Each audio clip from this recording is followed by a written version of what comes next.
আসুন আজ আমরা বঙ্কিমচন্দ্র চট্টোপাধ্যায়ের এক অসাধারণ সৃষ্টির বর্ণময় জগতে ডুব দিই। চলুন তার লেখা ফুলের বিবাহ রচনাটির একেবারে গভীরে প্রবেশ করা যাক। তো শুরু করা যাক।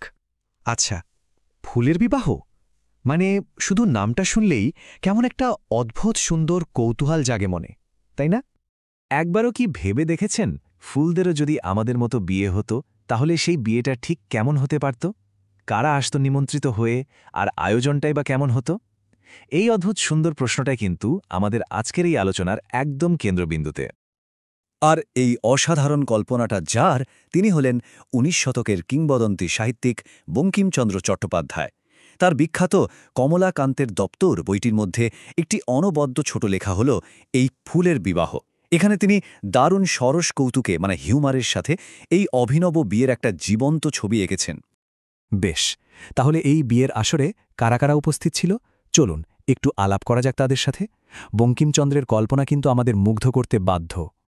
তো এই বিয়ের কোণে হল লাজুক স্নিগ্ধ শিউলি ফুল। ওর ওই শান্ত স্বভাব আর ভোরের শিশির ভেজা পবিত্রতা সব মিলিয়ে যেন অবিকল এক বাঙালি বধূর প্রতিচ্ছবি। কি দারুণ মানিয়েছে, তাই না?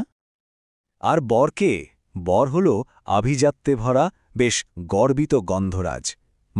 একদিকে শিউলির স্নিগ্ধতা আর তার পাশে গন্ধরাজের ওই গম্ভীর উপস্থিতি, এক কথায় যাকে বলে রাজজোটক। আর ওদের সুবাস যেন বিয়ের উৎসবের আনন্দকে আরও কয়েক গুণ বাড়িয়ে তুলেছে। তবে আমার মতে সবচেয়ে মজার চরিত্র বোধহয় শ্বশুরমশাই। বঙ্কিমচন্দ্র এখানে কড়া মেজাজের টকটকে রঙিন জবা ফুলকে বেছে নিয়েছেন এই ভূমিকার জন্য।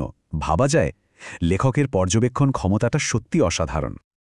আর শুধু বরকনেই নয়, বঙ্কিমচন্দ্র একটা আস্ত বাঙালি বিয়ের সমস্ত গুরুত্বপূর্ণ চরিত্রকেই যেন ফুলের জগতে খুঁজে নিয়েছেন। বরকনের বাবা মা, পাড়াপড়শি, মহিলারা, এমনকি ঘটক পর্যন্ত সবাই হাজির এই অনূঠা অনুষ্ঠানে। এবার চলুন একটু দেখি এই ফুলের বিয়েবাড়ির অনুষ্ঠানটা আসলে কেমন ছিল। চরিত্রদের মতোই অনুষ্ঠানের প্রত্যেকটা খুঁটিনাটিও কিন্তু প্রকৃতি থেকেই নেওয়া। বঙ্কিমচন্দ্রের আসল জাদুটা কিন্তু এখানেই।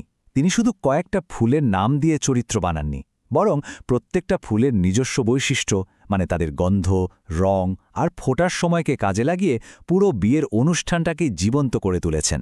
এখানেই তার লেখনীর সার্থকতা। এই স্লাইডটা দেখলে ব্যাপারটা দারুণভাবে বোঝা যায়। দেখুন, অনুষ্ঠানের পরিবেশটা তৈরি হয়েছে নানা ফুলের গন্ধের ফারাক দিয়ে।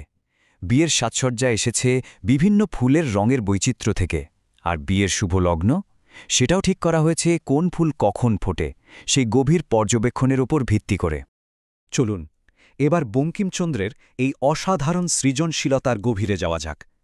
ঠিক কিভাবে তিনি এমন একটা লেখা তৈরি করলেন যা এত বছর পরেও আমাদের এতটা মুগ্ধ করে। এই লেখাটার মূল নির্যাসটা হল এই বাক্যটি: প্রকৃতিকে বাস্তব জীবনের কাঠামোতে উপস্থাপন করার এক অসাধারণ দক্ষতা। বঙ্কিমচন্দ্র ঠিক এটাই করেছেন। তিনি আমাদের আটপরে জীবনের একটা সাধারণ অনুষ্ঠানকে প্রকৃতির আয়নায় ফেলে তাকে আরও অনেক বেশি আনন্দদায়ক আর মজাদার করে তুলেছেন। তাহলে তার পদ্ধতিটা কি ছিল? আমরা এটাকে ৩টে সহজ ধাপে বুঝতে পারি। প্রথমত, প্রকৃতিকে খুব কাছ থেকে নিবিড়ভাবে দেখা। দ্বিতীয়ত, সেই পর্যবেক্ষণের সাথে বুদ্ধিদীপ্ত হাস্যরস মিশিয়ে প্রত্যেকটা ফুলকে এক একটা মানব চরিত্রের মতো ব্যক্তিত্ব দেওয়া। আর সবশেষে তাকে আমাদের চিরচেনা বাঙালি সংস্কৃতির সাথে নিপুণভাবে জুড়ে দেওয়া। এই লেখাটা পড়ার পর আমাদের চারপাশের জগৎকে দেখার দৃষ্টিভঙ্গিতে কি পরিবর্তন আসতে পারে, চলুন সেটাই দেখি।